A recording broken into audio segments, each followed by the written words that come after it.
લોકસભા ચૂંટણી પહેલા ગુજરાતમાં કોંગ્રેસને સૌથી મોટો ઝટકો લાગ્યો છે। સુરત લોકસભા બેઠક પર ના ઉમેદવાર નિલેશ કુંભાણીનું ફોર્મ રદ કરાયું છે। ભાજપના ચૂંટણી એજન્ટે ટેકેદારોની સહીને લઈને વાંધો ઉઠાવ્યો હતો। ગાયબ થયેલા ચારેય ટેકેદારો હાજર ન થતા ફોર્મ રદ કરવાનો નિર્ણય કરાયો છે। આ અંગે સત્તાવાર જાહેરાત થોડી વારમાં થશે। નિર્ણયના વિરોધમાં કોંગ્રેસે હાઈકોર્ટમાં જવાની તૈયારી કરી છે। તો કોંગ્રેસ હવે ગુજરાતમાં 23 બેઠક ઉપર ચૂંટણી લડશે। ભાજપ અને કોંગ્રેસ બંને પક્ષોએ પોતાની વાત રાખી, ત્યારે હવે સૂત્રો પાસેથી મળતા અહેવાલ મુજબ કોંગ્રેસને મોટો ઝટકો લાગતા નિલેશ કુંભાણીનું ફોર્મ રદ કરવામાં આવ્યું છે। નિલેશ કુંભાણીના મામલે સુરત કલેક્ટર કચેરી ખાતે સુનાવણી પૂર્ણ થઈ ગઈ છે અને ફોર્મ રદ કરી દેવામાં આવ્યું છે। અગાઉ બાબુ માંગુકિયાએ નિલેશ કુંભાણીના બચાવમાં રજૂઆત કરતા કહ્યું કે અમારા ચારેય ટેકેદારોનું અપહરણ કરવામાં આવ્યું છે। બીજી બાજુ અસલમ સાયકલવાલાએ કુંભાણીએ ટિકિટનો સોદો કર્યો છે તેવો આરોપ લગાવ્યો હતો। સુરત લોકસભા બેઠક માટે ભરાયેલા ફોર્મ માટે શનિવારે સવારે 11 કલાકે શરૂ થયેલી સ્ક્રુટિની દરમિયાન ભાજપ ઉમેદવારના ચૂંટણી એજન્ટ દિનેશ જોધાણીએ વાંધો રજૂ કર્યો છે કે મારી માહિતી પ્રમાણે કોંગ્રેસના ઉમેદવારની દરખાસ્ત કરનારા જેન્યુએન નથી। તે અંગે કોંગ્રેસના ચૂંટણી એજન્ટ ભૌતિક કોલડિયાને જાણ કરાઈ હતી અને બપોરે 1 વાગે સુનાવણી રખાઈ હતી। 18 એપ્રિલે ફોર્મ ભરનાર કોંગ્રેસ ઉમેદવાર નિલેશ કુંભાણીના ફોર્મમાં દરખાસ્ત કરનાર તરીકે સહી કરનારા રમેશભાઈ બાવચંદભાઈ પોલરાજ, જગદીશભાઈ નાનજીભાઈ સાવલિયા, ધ્રુરવીન ધીરુભાઈ ધામેલિયાએ ચૂંટણી અધિકારી સમક્ષ રૂબરૂ હાજર થઈને જણાવ્યું હતું કે ઉમેદવારના ફોર્મમાં તેમણે સહી કરી નથી, ફોર્મ ભરતી વખતે રૂબરૂ આવ્યા નથી અને આ અંગે તેમણે સોગંદનામું પણ કર્યું હતું। 4 ટેકેદારોએ ભારતીય જનતા પક્ષના ઉમેદવારના એજન્ટની હાજરીમાં આવી અને એફિડેવિટ ઉપર કીધું કે આ અમારી સહીઓ ખોટી છે। 3 મહત્વની વસ્તુ છે આમાં, ક્યાં લોકશાહીનું હરણ થયેલું છે, ચીરહરણ થયેલું છે। કોઈએ પણ નોમિનેશન પેપર જોયું નથી, કલેક્ટર કચેરીનો કેસ નથી કે કોઈએ બીજેપી તરફથી આવ્યા હોય, નોમિનેશન પેપર જોયું હોય અને એના ટેકેદારના નામ ચેક કર્યા હોય, અમને પણ કોઈ પૂછવાયું નથી।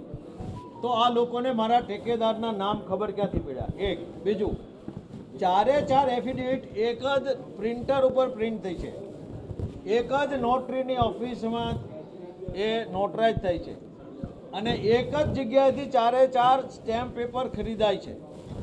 આ એક મહત્વનું પાછું છે કે ક્યાં કોન્સ્પિરસી થઈ છે।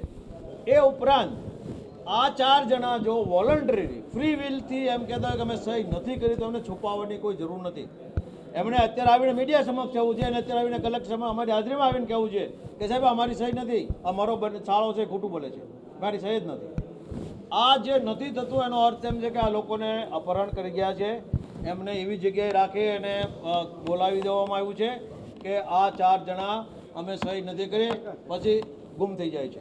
જો મારો સગો બનેવી ન મળી શકતો હોય, બીજા મારા એક ભાગીદાર છે ન મળી શકતા હોય, બીજા મારા ખાસ ટેકેદાર છે જો મળી શકતા ન હોય તો રૂલ ઓફ લો નથી। સુરતમાં પોલીસ સાંભળે છે। તમારા શહેરમાં કાયદાની સ્થિતિ આનાથી ગંભીર ક્યારેય હોઈ શકે નહીં। જો અપહરણ થઈ જાય અને લોકસભાના ઉમેદવારનું નોમિનેશન પેપર આવવામાં રદ થાય અને તમે મુખ પ્રેક્ષક બની રહ્યો છો, એનો અર્થ એ કે તમે એને કોન્સ્પિરેટર છો। જો ફોર્મ રદ કરવાનો જે ચુકાદો આવ્યો છે કલેક્ટરશ્રીનો, કલેક્ટરશ્રી એ ઇલેક્શન કમિશન ઓફ ઇન્ડિયાના અત્યારે વહીવટમાં આવતા હોય છે, પરંતુ જે પ્રમાણે ચુકાદો આવ્યો છે હું સીધું કહું છું કે ભાજપ કમિશનનો ચુકાદો છે અને ભાજપના રાજકીય દબાણમાં આવીને જ આવો ચુકાદો આપ્યો છે। એની સામે નામદાર હાઈકોર્ટમાં અમે ચોક્કસપણે કાયદાકીય જે કંઈ લડત આપવાની હશે આપશું, પરંતુ એક વસ્તુ એનાથી સ્થાપિત થઈ છે કે જે એમની સુરત શહેરની સલામત સીટ પોતે ભારતીય જનતા પાર્ટી ગણતા હતા, એ સલામત સીટ પર આવી રીતે કાવા દાવા કરીને યેનકેન પ્રકારે ફોર્મ રદ કરવાની જે તજવીજ કરી છે, એનાથી સમગ્ર જનતામાં એટલો તો મેસેજ ગયો છે કે ભારતીય જનતા પાર્ટીના શાસનની સામે લોકરોષ છે અને લોકરોષને પારખીને આ લોકો આ કૃત્ય કર્યું છે। એને સુરત નહીં પરંતુ દેશની જનતા ક્યારે માફ નહીં કરશે। ચાલો જી દર્શનભાઈ, આજે નિલેશભાઈનું ફોર્મ રદ થયું છે કે શું કહેશો? ભારતીય જનતા પાર્ટીની સામ દામ દંડની જે રાજનીતિ છે એનો તમે આજે નમૂનો જોઈ શકો છો।